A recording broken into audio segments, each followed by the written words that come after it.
Hi, I'm Troy Nicholson. We have the unique opportunity of speaking with Sheikh Shamsudeen Abdul Sabur coming up right after this.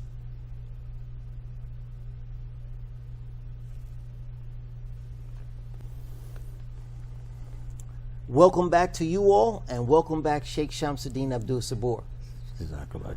So much has occurred since we last spoke, but of course civil unrest all around the country. I want to ask you, how do Muslims fit in with the problems of rioting, etc., etc.? The problem that we are facing has been a system that has been going on from the beginning of time. And by human beings trying to adjust themselves to find out how they can become and bring in a law that would do justice for humanity. Unfortunately, the ideas can be true. The policy can have its best intentions. But behind the scene of intentions is a person that has weakness and fraud. The situation which we are in today is not something new. It has changed face and time. The buildings are different, but there's something is always similar. Today we're focusing on black lives. And we're looking at Muslim as something that is new, that is coming on the event of the Prophet Muhammad sallallahu alaihi wasallam, which is not true. Okay. We look at Islam as something that came with the Prophet Muhammad sallallahu alaihi wasallam. No, it was completed. So when you take two laws, the law which has governed the whole system with the greatest of intelligence, as we had spoke the last time, and the laws of those that only been in existence for a few minutes, without guidance of that law, what we see today will be more rampant hatred, jealousy, racism, nationalism, classism. But there's a falsehood in it also. When we look at Black Lives Matter, something is missing. Because when we look at the violence which we perpetrate against one another through the form of drugs, gangs, and so forth, we're setting a hypocritical statement. And it's easy for us to go into a racial mentality because it happens to someone of color by someone who is also is a color. Right, just a different color. Just a different color. With different elements of wisdom in the color itself. I see. No one painted themselves. So color is a form of acknowledgement of an intelligence much greater than ourselves. So when we see what is happening today, Black Lives Matter, this is true. Then we also hear a statement, all lives matter. That is true. But there is a difference in life. One statement is a life that is connected to the soul. And there is another life that is disconnected to the soul. Life has been a form of creation, and so has been death. To understand death, we must understand birth. Before a child can be born into this world, it has to come from a certain element. And we have been told that it's about 3 million companions. They're striving for one destination. And that is coming from the ovary that lies a secret thing called an egg. So out of, by my being present here, I imagine my father must have had, I must have had 3 million companions striving for a destination. But all of them died except me. So was death there? So if death was there, then when it turns into what we will call, and it meets its destination, it goes to another form. Now it comes out as a form of flesh, a fetus, with no shape, no eyes, no brains, no heart, no kidney, no liver, no intestines. But it comes out a different creation. Was this death going into the egg? That was death for the sperm cell.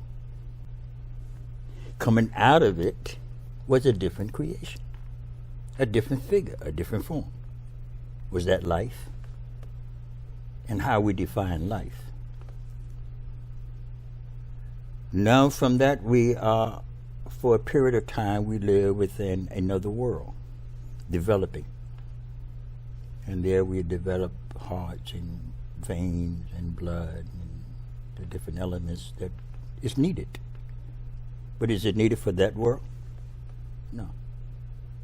It is needed for the world to come. Now what is that world to come? We call it birth. Great pain our mothers went through to deliver us. True. Great pain. Difficult pain.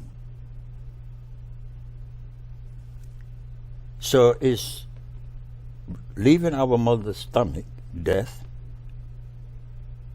from the world that we was presently in and coming into this world life? So when we make a statement, all lives matter, at what stage are we speaking?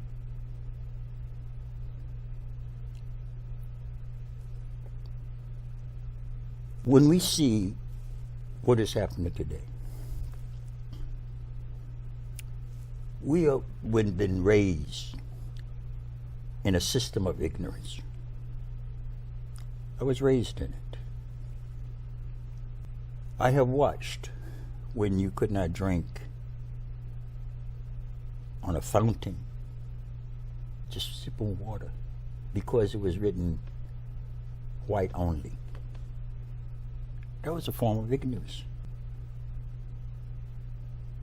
The water which I drunk cannot return for somebody else to drink it. That's a form of ignorance. To go to the bathroom, white only.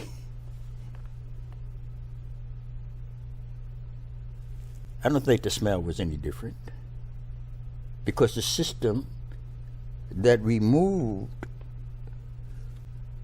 the product separated that which my body needed and threw out the garbage of what I had consumed. I don't think it was any different. But we paid no attention to the system, which we ourselves did every day. Form of ignorance. So racism is a form of ignorance. then and today, no matter which way it steps. Nationalism is a form of racism.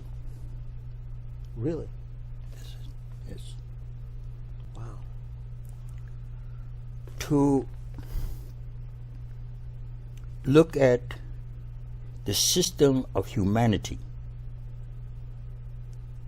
America, and I can say I was born in America. I can say I'm an American. I can say I'm an Afro-American. I can say I'm a Black American. None of it is true. None of it is true.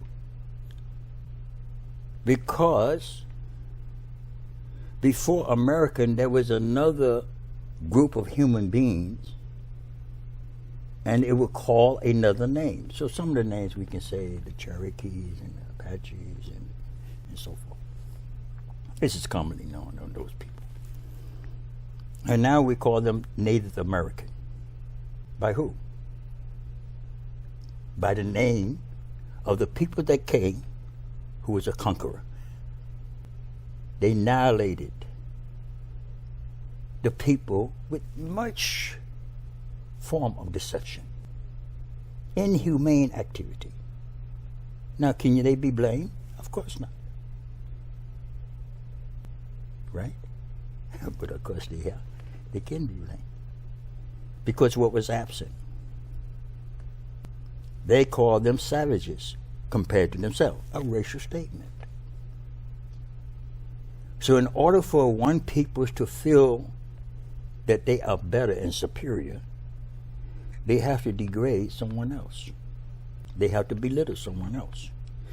And their action becomes right because of the length that they belittle the other. So when we look at what today is, we're talking about now, let's say, when you see a person hung, you wonder what is in the heart of the person that is doing the hanging, and what is in the heart of the person that's being hung. That's a short term. That's a short term life, right? Now let's go what a Muslim say. A Muslim know that hanging,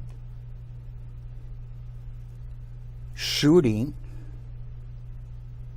or any kind of ill or disease cannot remove life.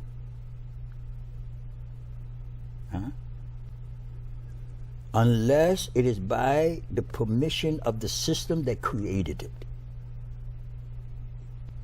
So death is a creation. It is a format. It has rules and regulations, right? So when I said there is a difference of life, there's a short term and there is a long term.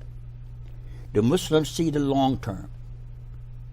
Now every person is a Muslim if they believe in Allah subhanahu wa ta'ala. Whether they say Allah or whatever, but as long as they believe in the Supreme Being without partners, and as long as they believe that. Now we have many Muslims, Muslim scholars and non-scholars. They say that there is an attack on Islam. Oh, okay. Okay. Is that a true statement or a false statement? We would say, yes, they are. Right? But that is a statement of ignorance. Can a person, let's say all the human beings on earth, with all of their technology, come together to attack the system of Allah, just one system, stop the earth from moving? All of us. Can we stop it? Of course not. Huh?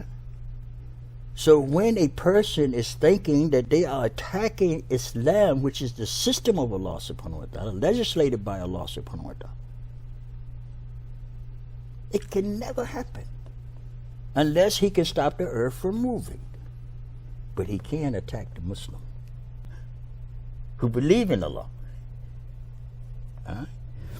So we're looking at today racism. We're looking at the people marching and protesting. People marched back in the 60s.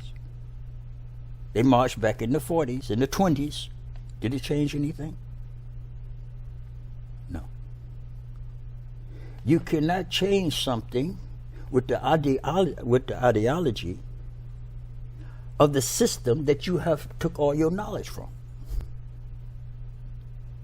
You cannot make a revolution against a system unless, okay, we could say, what was the civil rights